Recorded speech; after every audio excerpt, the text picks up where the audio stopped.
บรรยากาศลักเก่าโรงเรียนวิจิตรศิลป์สันกลางแขวงจำปาสัก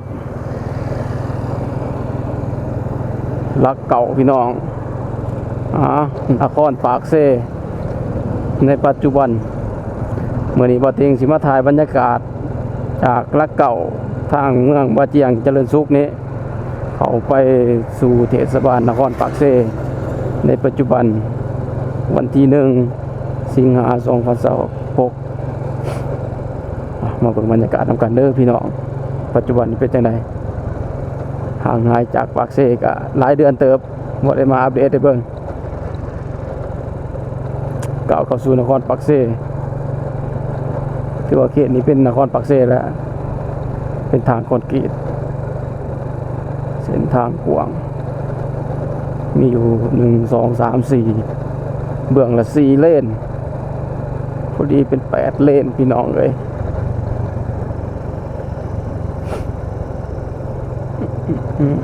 เดี๋ยวสิขี่ยาวสุดพุ่นแหล้วเนาะจนฮอดสนามบินพุ่นแหละ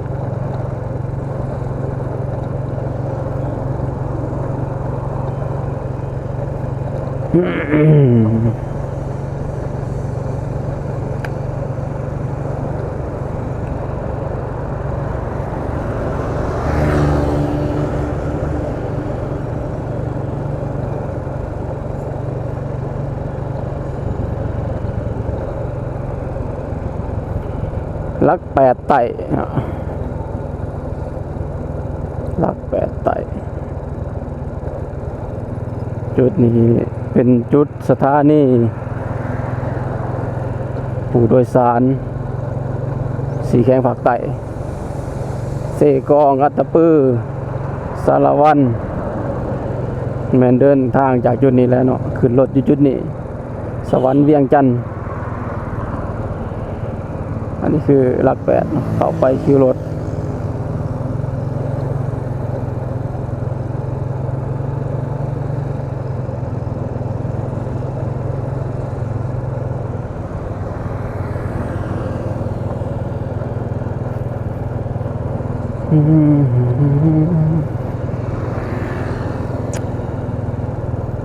นครปากเซ9 กิโล 8 กิโลเมตรเมืองโขง1 3 4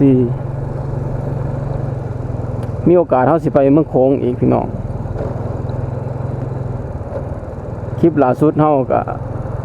ตอนที่ว่าเฮาบ่ได้เฮ็ด YouTube ดนก็คือเฮาไปลินเมืองโขงอยากไปนอนจักคืน1 2 คืนนะนี่เส้นทางออกไปเมืองโขงไปเบิ่งวิถีชีวิตชาวบ้านการหาอยู่หากินหาปูหาปลาแถวนั้นโว้ยคักเขตไต้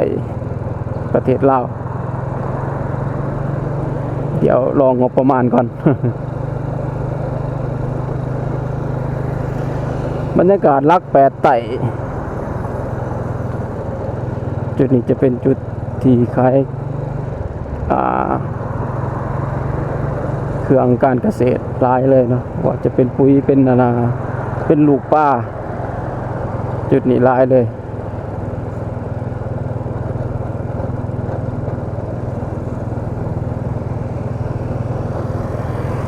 ร้านขายรถก็หลายอยู่จุดนี้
โรงแรมดาวเวียง1โรงแรมศรีบุญเฮือง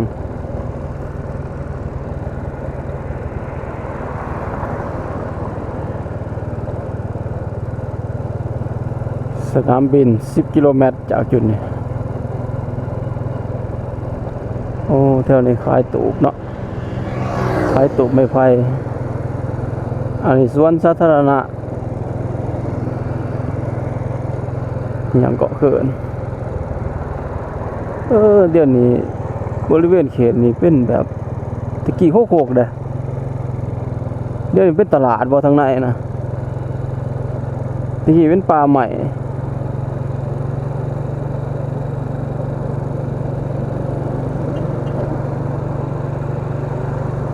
เป็นตลาดเลยพี่น้อง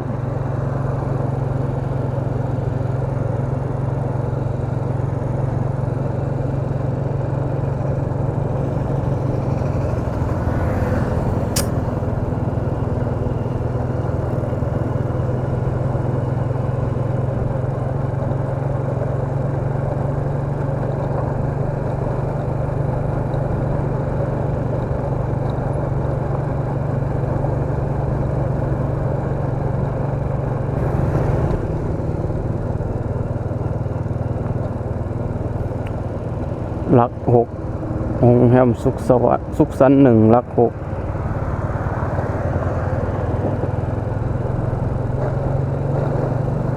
อ้าวตำรวจกากรถ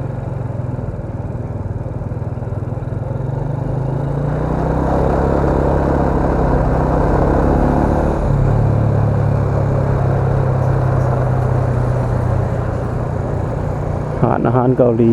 แดจังกึม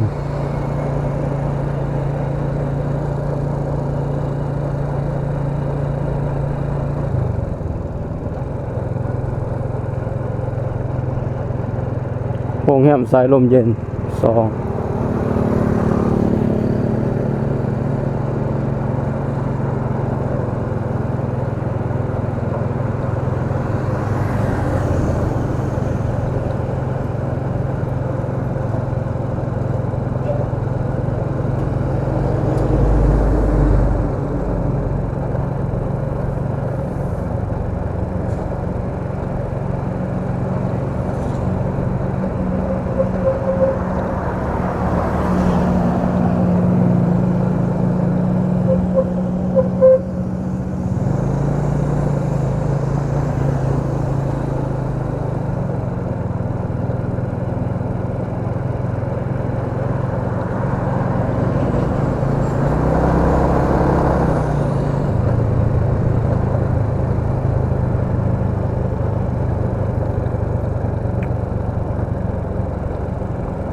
โรงแรมดอกบัวคูโอ้โรงแรมใหญ่เนาะ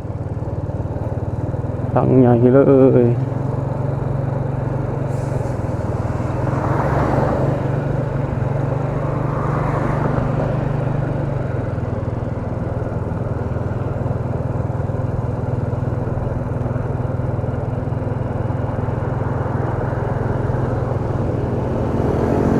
เราวัน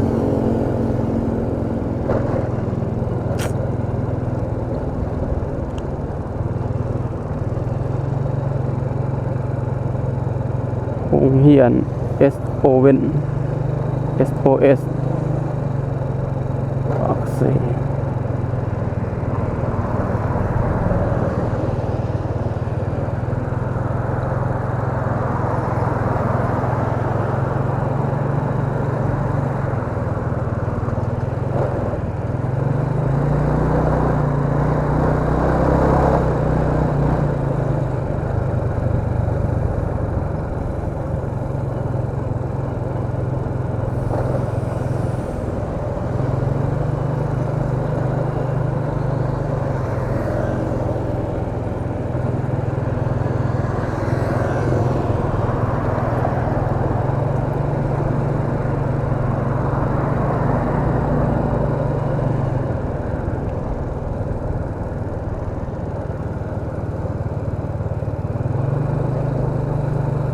อ้มีรถไฟฟ้านำโซนรถไฟฟ้านี่ขี่ฟรีได้นี่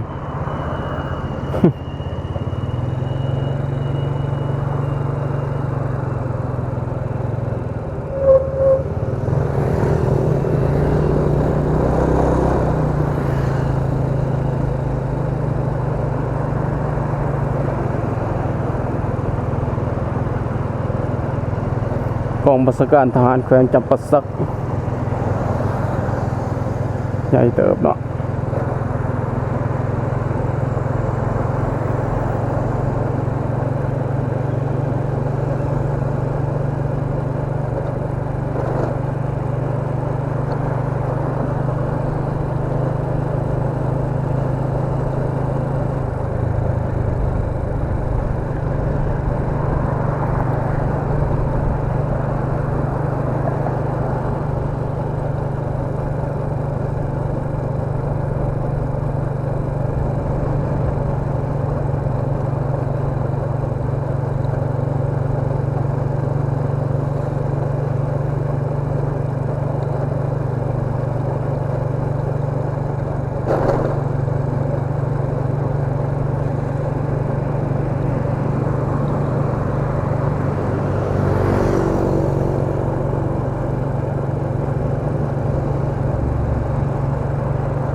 โรงเรียนพรสวรรค์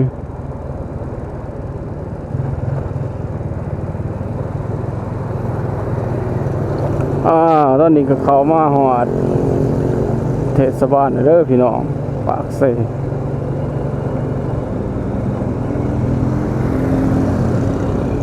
ของประชุมใหญ่ผู้แทนองค์คณะพรรคแขวงจำปาสักครั้งที่เก่า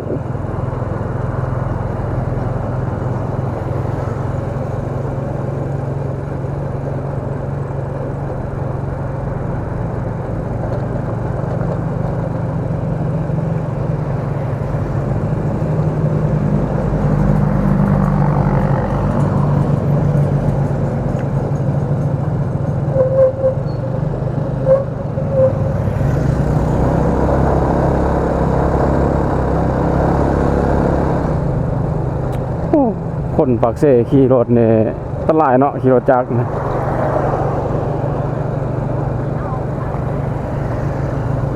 ว่านะคนปากเซ่เด้อความหมายว่าเด็กหน่อยนะนี่หมอเสื้อแดงขี่รถออกมาแบบบ่เบิ่งเลยนะ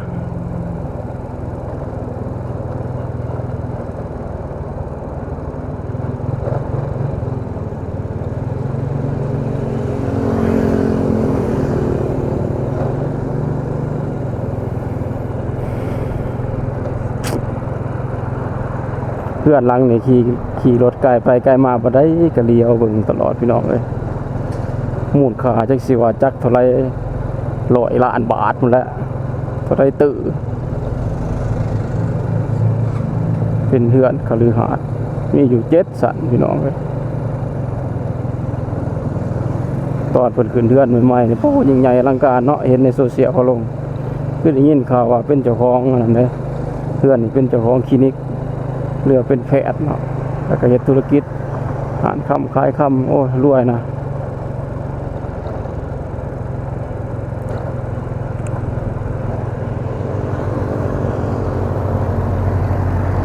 โรงเรียน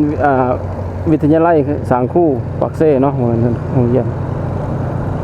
วิทยาลัยครูปากเซ่รัก3ตอนหน้ามีเซเว่น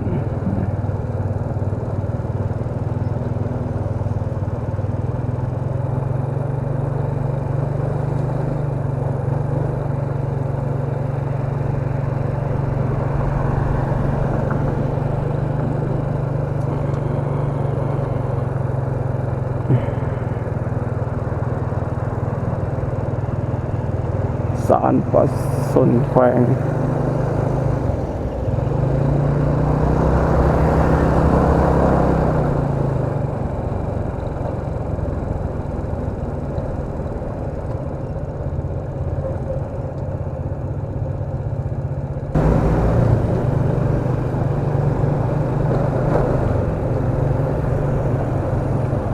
งเจริญโอ้ขายวัสดุก่อสร้างเฟอร์นิเจอร์ทุกประเภทเลยพี่น้องโอ้เป็นแต่จะเข้าไปเลาะเบิ่งเนาะบัดเดี๋ยวเพราะว่าเฮาเฮ็ดเครื่องเฮือนเด้เดี๋ยวบัดเฮาเฮ็ดเฮือนแล้วเฮาสิเข้ามาเบิ่งเฟอร์นิเจอร์อยู่หั่นนี่อันนี้เป็นแฟนชิปมอห้างสรรพสินค้าใหญ่ที่สุดในปากเซเปิดเวลา9 โมงเช้าหา9 โมงแรงนะบริเวณเขตหลัก2นครปากเซจำปาสัก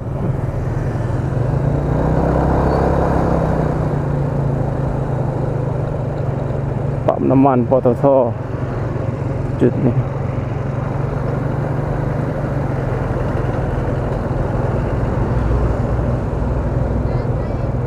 เข้ามาปากเซ่รถแออัดแน่นหนาดีพี่น้อง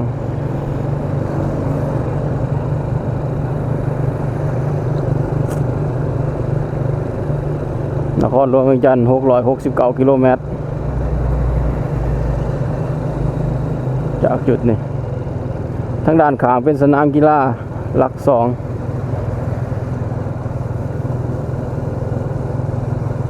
จุดนี้จะเป็น3 แยกเข้าไปดาวเฮืองข้ามไปต่อเขตเนาะข้ามน้ำคลองจุดนี้เขาสามารถขี่รถซื้อได้เลยสวนสาธารณะปากเซงามพี่น้องปากเซแดนงาม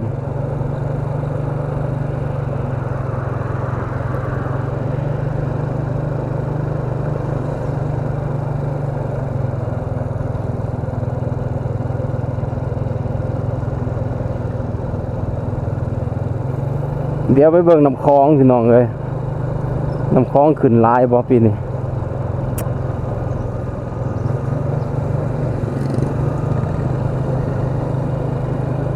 อินโดไซนาแบงค์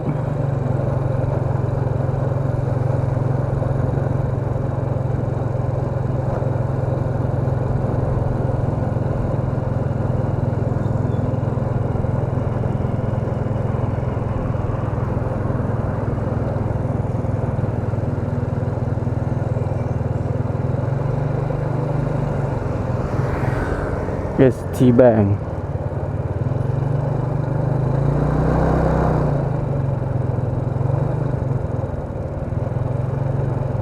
นี่เขาจีปาเต้จุดนี้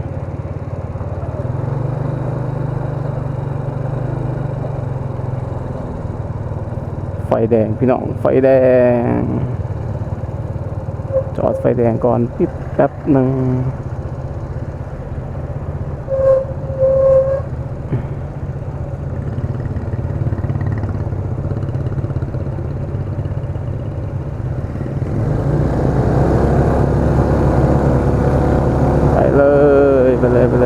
ไปเลยศูนย์โตโยต้าโอ้ทาวโวงามขนาดเนาะพี่น้องบ่ได้เด้สิมีโอกาสได้ขี่ ทราโว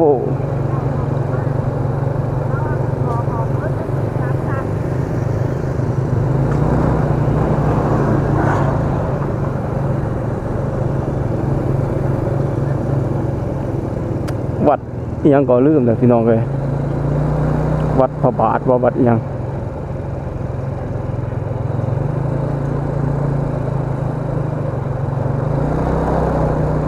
เดี๋ยวขี่ซื้อเลยเนาะตอนนี้เฮาก็มาฮอดกิโลเมตรที่0นครปากเซ่เลยพี่น้อง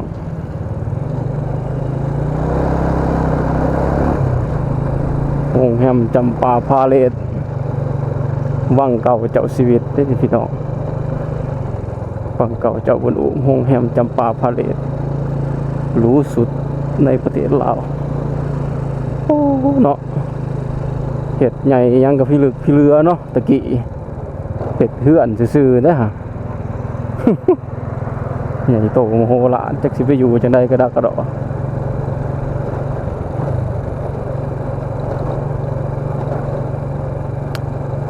บัดนี้เฮาก็เริ่มกิโลเมตรที่ศูนย์แหละขึ้นไปทางนี้ก็จะเริ่มนับหนึ่งใหม่ได้บัดอันนี้ท่าหลวงเนาะทางเขาท่าหลวงเพื่อนท่าหลวงแถวนี้ก่อนปากเซ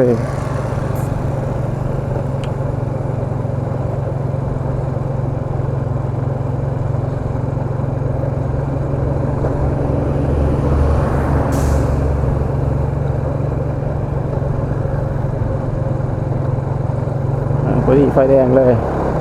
พอดีไฟเขียวเลยโอ้สวยดีจัง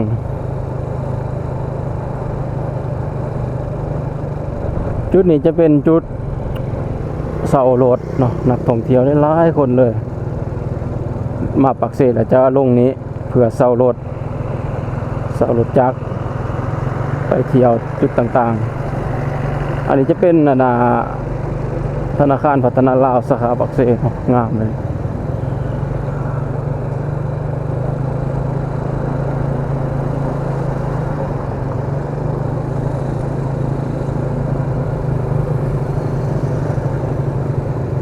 อาหารหลายจนเสารถเสาล่าง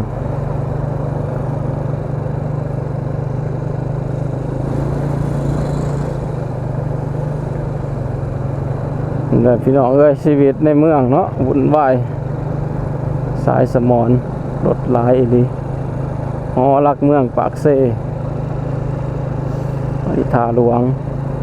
เดินทางด้วยความปลอดภัยโอกาสหน้าพอกันใหม่โอ้น้ำคลองขึ้นหลายเด้อพี่น้องน้ำคลองขึ้นหลายเลย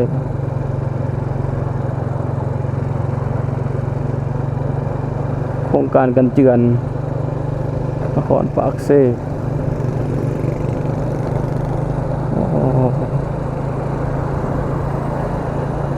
CC 1971คาเฟ่ปากเซโอ้น้ำคลองขึ้นหลายเต๋อพี่น้อง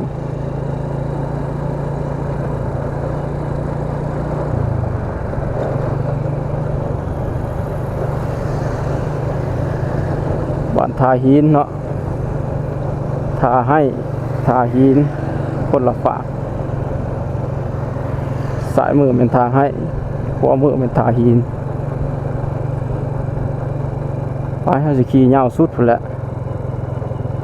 ออกจนหอสนามบินไปแล้วเนาะ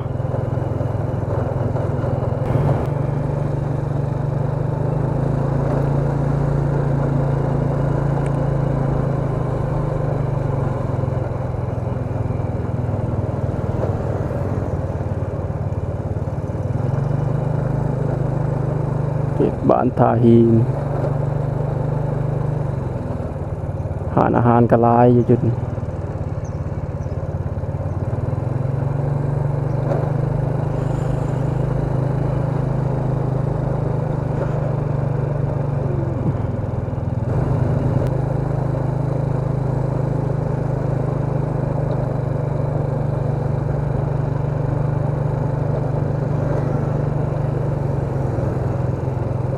CP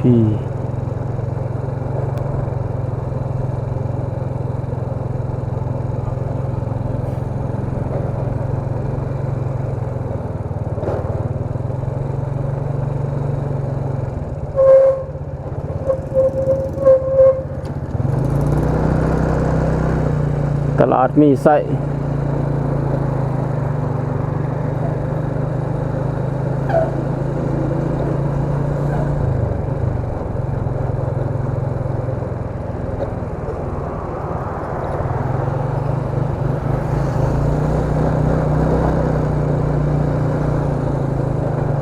บ้านขั้นเกิ้งแกงเกิ้งทั้งขาง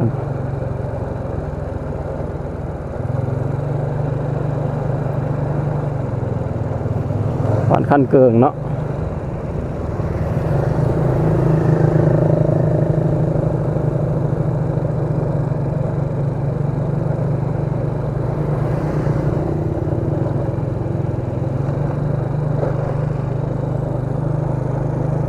โอ้สอนเตดอยู่จุดนี้เนาะ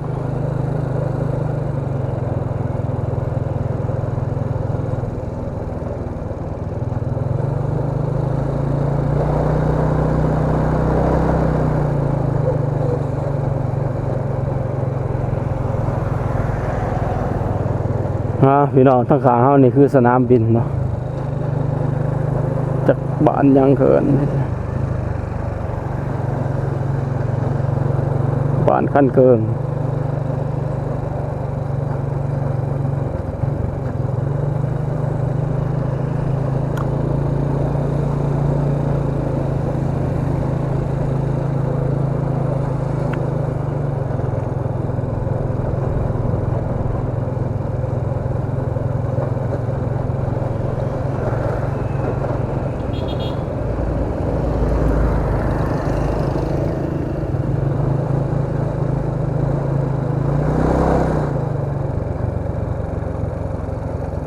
สนามบินปากเซ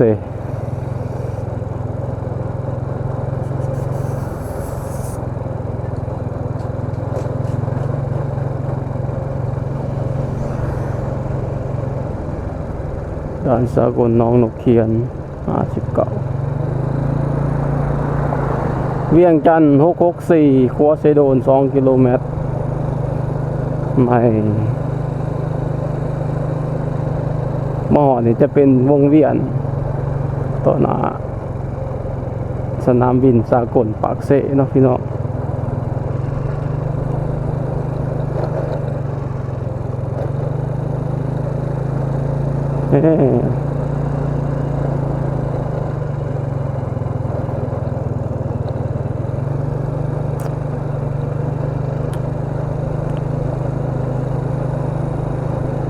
มาถือจังหวะบ่เห็นยุ่นลงจอดเนาะพี่น้องอันนี้คือภาพบรรยากาศที่ว่าบ่ติงถ่ายมาตั้งแต่ลักเก่าจนมาหอดสนามบินปากเซในมื้อวันที่1สิงหา2026อันนี้คือนครปากเซอันน่ะสนามบินวัดไต่สนามบินปากเซพี่น้องเอ้ยขอโทษขออภัยว่าผิดคนบ่หลายเนาะมื้อนี้โอ้มียุ่นนำเด้ยุ่นตอนยังหน่อยเห็นยุ่นโอ้ดีใจขนาดนะโอ้ยุ่นแบบแบล็คฮอคบ่เคย